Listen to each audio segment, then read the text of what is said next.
vendredi 2 juin 2023.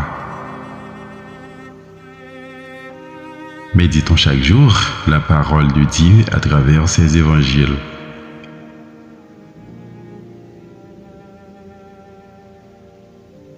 Ma maison sera appelée maison de prière pour toutes les nations. Ayez foi en Dieu. Marc 11, versets 11 à 25.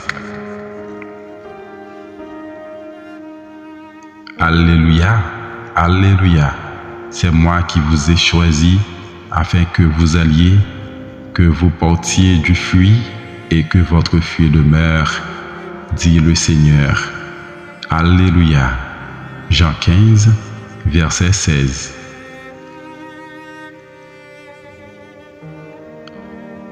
Évangile de Jésus-Christ selon saint Marc.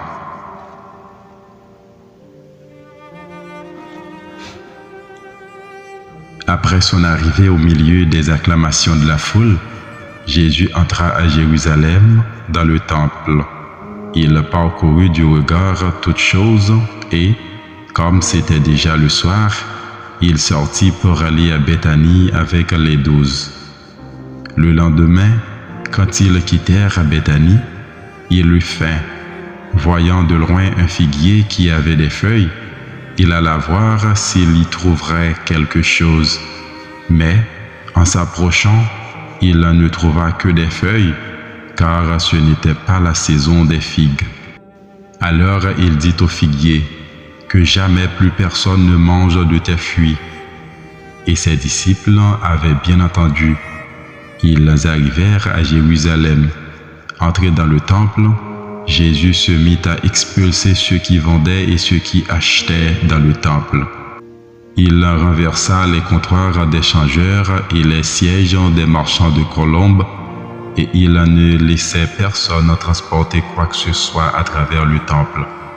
Il enseignait et il déclarait aux gens, « L'Écriture ne dit-elle pas, « Ma maison sera appelée maison de prière pour toutes les nations » Or vous en avez fait une caverne de bandits. » Apprenant cela, les grands prêtres et les scribes cherchaient comment le faire périr. En effet, ils avaient peur de lui, car toute la foule était frappée par son enseignement. Et quand le soir tombe, Jésus et ses disciples s'en allèrent hors de la ville. Le lendemain matin, en passant, ils virent le figuier qui était desséché jusqu'aux racines.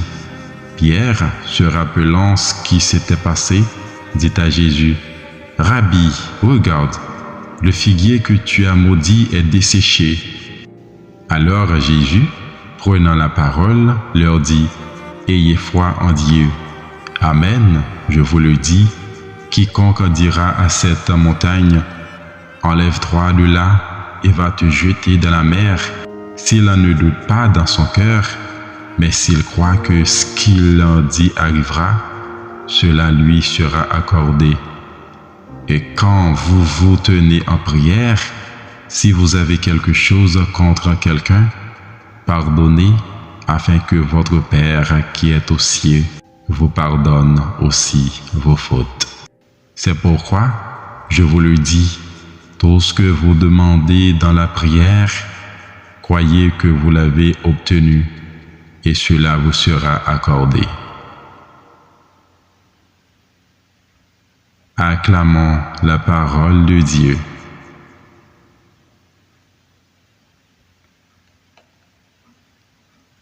Certainement vous avez aimé.